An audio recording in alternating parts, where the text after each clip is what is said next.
Hey everyone! Okay, so today I am doing a review on Sigma brushes. I received the complete brush roll set from Sigma. They sent it to me. I did receive it for free. They sent it to me for review, and yeah, so I'm going to do that right now. So let's get started. The first brush I'm going to talk about is the F30, the large powder brush. So this is actually a natural hair brush. It's quite dense, and it is comparable to the MAC 150. I've never used the MAC 150, and I actually rarely use this one because I actually ordered another Sigma brush that I use more often for powder. But yeah, this one actually feels nice.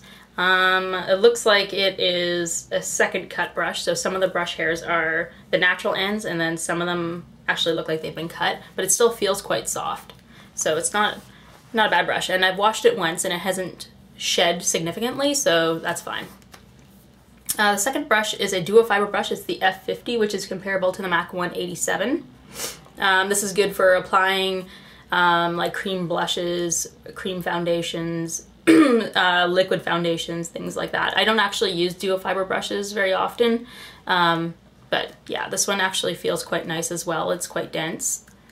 And the other brush that I have is the F40, the angled brush here. This is great for contouring powders, and it's comparable to the MAC 187. I have a Quo brush as well, which is kind of dirty because I used it recently.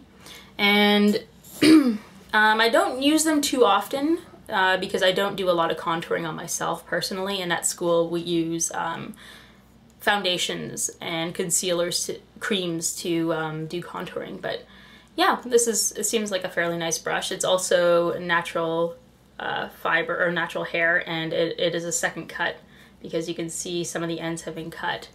But yeah. Okay, and this brush here, which is the foundation brush, the F60, which is comparable to MAC's 190. I have actually gotten quite a bit of use out of this one at school. It's a nice brush. It's quite dense. It's synthetic. It's quite firm here, and it's actually, the ends are very soft. So it's a good foundation brush.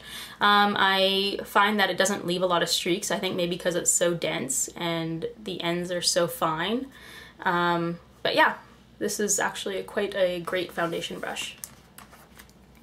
Now it's a concealer brush, which is the F70, and this is comparable to MAC's 194.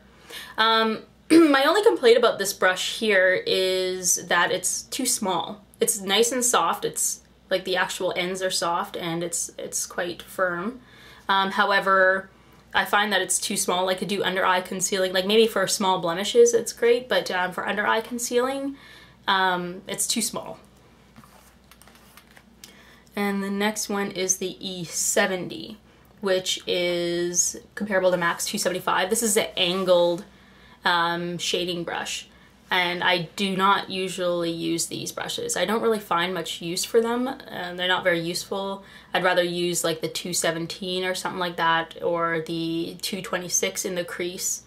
But yeah, I've seen some people use these, and it seems like a nice brush. It's a natural haired brush, and it also does seem like a second cut as well.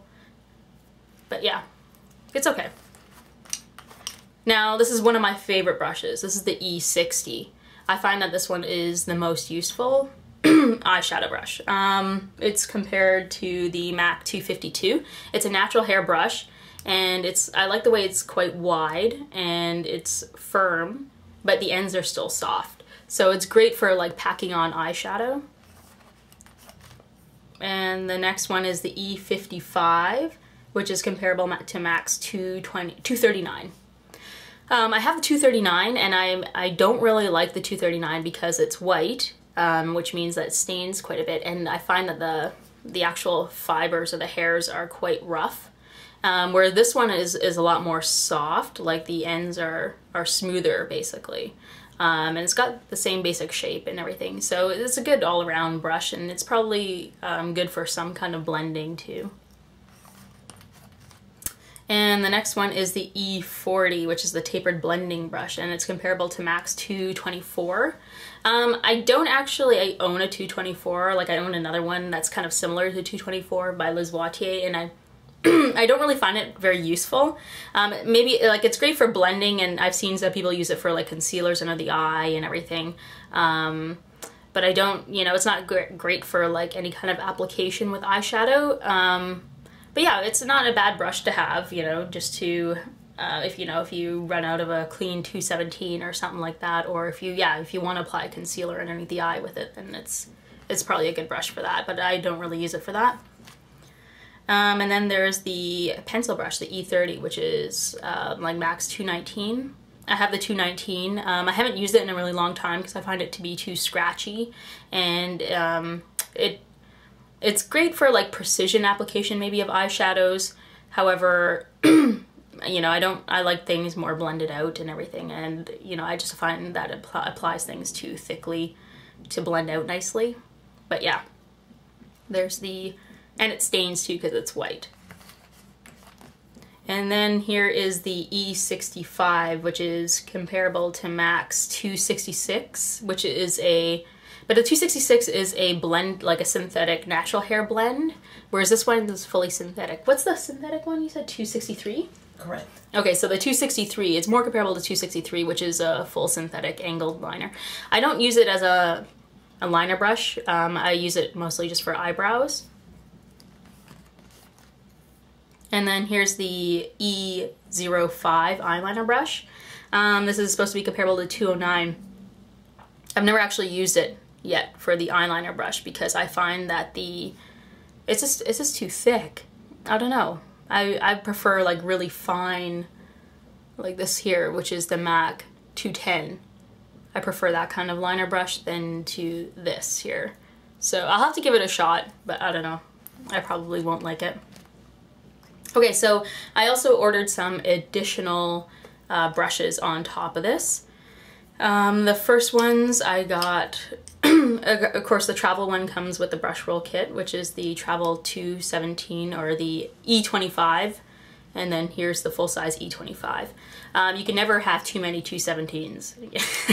That's my opinion anyway. I love MAC 217s. It's probably one of the most useful brushes that I have for eyes. I actually prefer these ones to MAC's 217.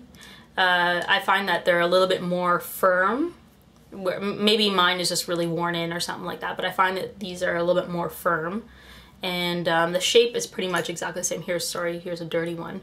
But this is the 217, and then here are the E25s. But yeah, you know, it's great because you can use one to apply eyeshadow with, you know, and blend it up, and then the other one is great for blending. Keep a clean one on hand, I guess. And then there's the E50, which is comparable to MAC's 227 here. These are like the best brushes to apply like brow highlights to, sorry. I think that they're great just because they blend out eyeshadows extremely well. Like it's like 1, 2, and then it's all blended out. The difference between these two basically is just, yeah, I think that the 227 is a little bit more tapered at the top, whereas this one is just like a little bit more spread out. But other than that, I think they're pretty much exactly the same.